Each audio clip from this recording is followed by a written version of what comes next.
which means there's a token that spawns to the right of Illidan, and then it taunts up that creature instead. Yeah. Hearthstone mechanics 101. Yeah, there you go. Dan Fodinshu.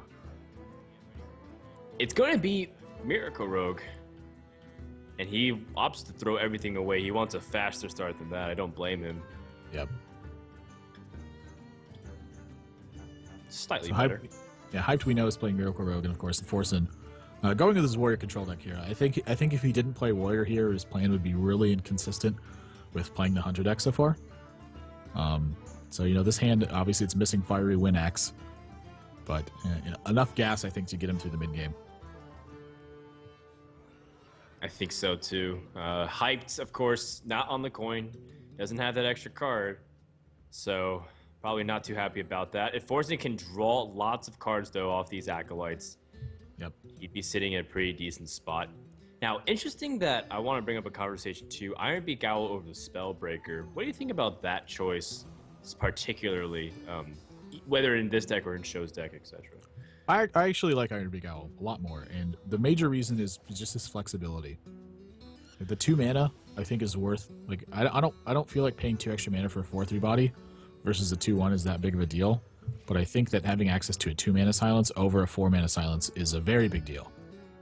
And in this instance, it's already coming into play. So he wants to deny a card draw from his opponent, and he wants to leverage that into a victory at this point. So his game plan is to win via card advantage, I think, when he plays this Owl this early on, because he's sacrificing its potential against something like Edwin Van Cleef, or even to like shut off a Violet Teacher.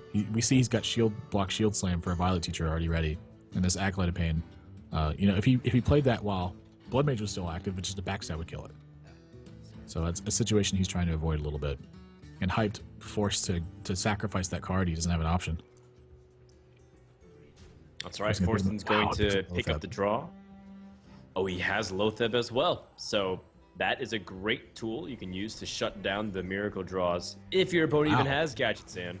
I am really surprised he chose to use Shield Block Shield Slam here instead of coining the Sludge Belcher, because the Sludge Belcher is going to hold off the SI7 agent, and then you have Shield Block Shield Slam for Violet Teacher, because I think Violet Teacher is a pretty problematic card in this matchup. Can be, for sure. So valuing you can't the coin. deal with it. Does the coin actually bring anything? Like maybe it gets accelerates Ragnaros a little bit if he picks it up. Well, it can accelerate Ragnaros. I mean, just coin plays in general are pretty good. It can also accelerate Grommash if you need it to. Or like maybe you need an 11 mana play, like when one of those spots where you have to play Alexstrasza and then coin armor. Or something like that. Like those little tiny things can make a really big difference. Hyped having Conceal and Gadget Zan straight away though. Mm-hmm. Good timing. And one thing that's difficult is that even if you drop Loatheb, if they have second Conceal, they just pass the turn as if nothing happened. You need to have good pressure. That's why I like pointing out this this cool Taskmaster. You need to put out as much damage as possible. Yeah, Hyped here, even if he had a second Conceal, I mean, he probably just conceals and goes for it anyway, but he's staring down a lot of damage right now. I mean, this is 13 damage on the board, and you're at 23. So with no spells available, not much he can make happen. And of course, we've seen portions of his deck. There's 2 or 3 Farseers.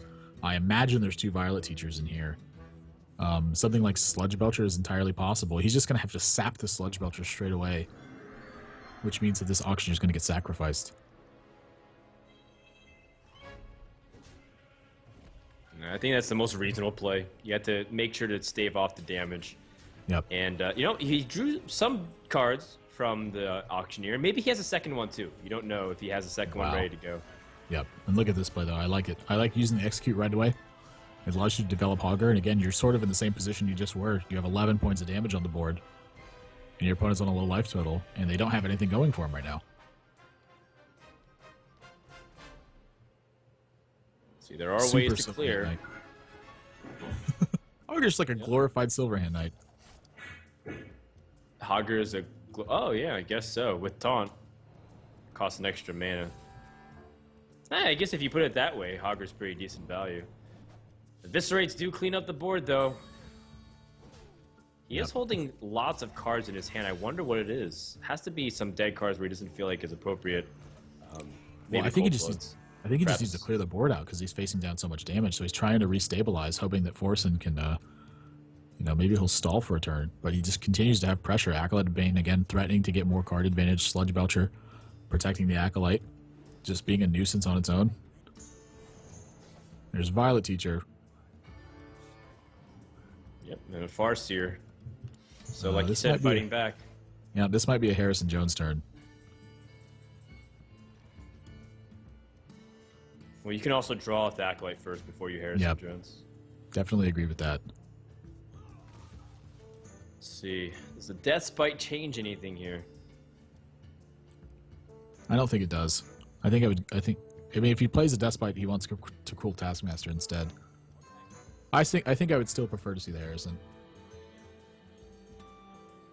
But he's sitting on a high enough life total that it might not matter that much. Yeah, not to mention that he also doesn't necessarily need more cards per se. He's got ways to put damage back on his opponent. Oh wow, he just went for face. Yeah, why Look not? at that.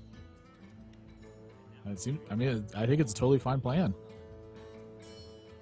I'm curious how much merit there is to attacking the Earthen Ring Farseer instead of his face with the Dust Bite. But, that's a lot of damage. You're threatening a lot of pressure here, too. So, like, your opponent has to be... They become extra weary of the fact that you're going to be dealing damage here. Here we go. Second Gadget Stand Auctioneer, Admirable. Yeah. That could be his ticket back into this game. Until you get Gromosh, that 9 damage feels so far away. But Hyped hasn't played other spells, so maybe hit a dead end. Oh, never mind. He's got gold coming in. He took a while. I wasn't sure if he didn't hit his preps. Oh, and a Deadly Poison. A lot of damage, but this is one of the reasons I think that you want to attack the Earthen Ring Farseer too, is you want to prevent your opponent from being able to utilize Cold Blood as much as possible. Hyped actually even backstabbing his own Auctioneer just to pick up extra cards. And he got the preparation. Shiv gets more cards. As long as he's getting cards and he's not dying, Hyped is still in this game. Second Deadly Poison. Deadly Poison. If he preps into Blade Flurry, can you imagine how much damage that is? Well, Forsen's down to 21, so he's starting to enter a little bit of a danger zone. Ysera definitely not a good pickup, and this Death Spite. How willing are you to attack your opponent's face with this Death Spite here? Just get Gromosh for the win. Just draw. I think it's a pretty 2 chances to draw. Yeah, I think it's a really good scenario because now you also have options. So like you're putting your opponent down to 5. You have Big Game Hunter for this Earthen Ring Farseer.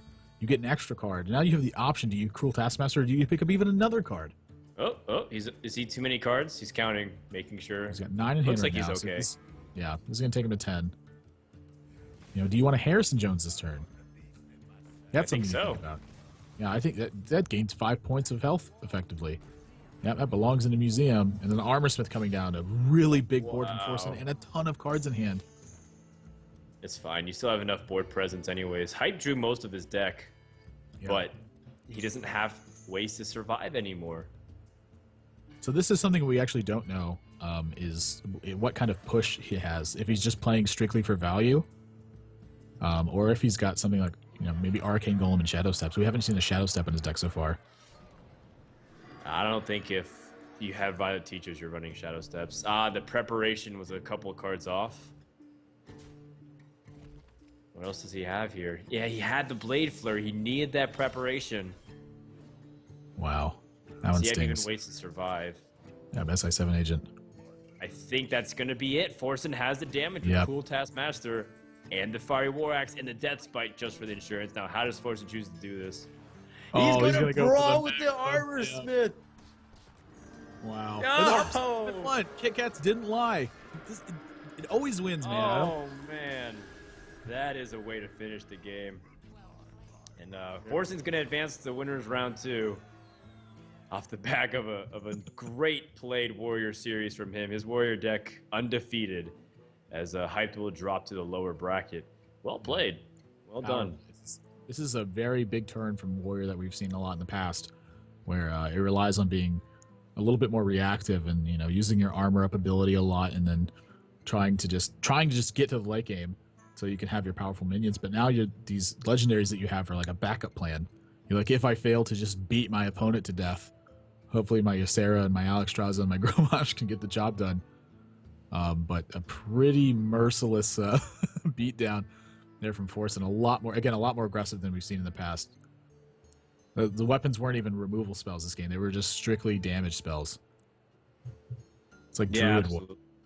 It makes a lot of sense when you put it that way, of the way the warrior can just react to everything Miracle Rogue is. And again, some players feel comfortable in this matchup a lot more because of what Naxxramas has introduced, as well as just the normal ways you can harass the Miracle Rogue to make sure that you survive.